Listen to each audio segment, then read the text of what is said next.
ও আবুল চাচা, আরে ও আবুল চাচা, একটু দেখা করিও তো তুমি, তোমার সঙ্গে আমার একটু দরকার আছে। আরে বাবা রাশেদ, তুমি কবে আসছো?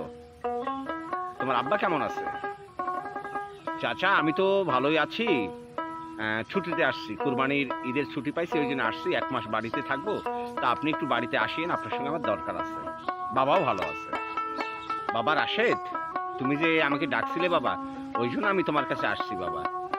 তুমি এত বড় একটা আর্মির চাকরি করো, এত বড় একটা অফিসার, তারপরেও গ্রামে এসে আমাদের যে খোঁজ নিচ্ছ বাবা, এটা আমাদের সৌভাগ্য।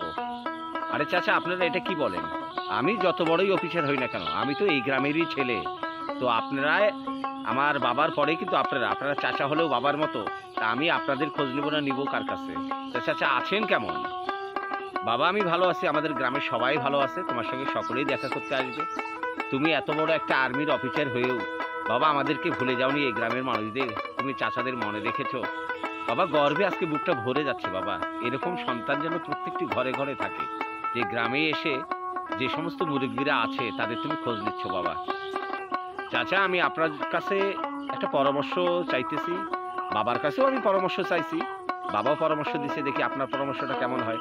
আমি গ্রামে এসেছি কিছু টাকা পয়সা নিয়ে, তা গ্রামের যারা অসহায় গরিব মানুষ আছে চাচা, তাদেরকে আমি একটু সহযোগিতা করতে চাই।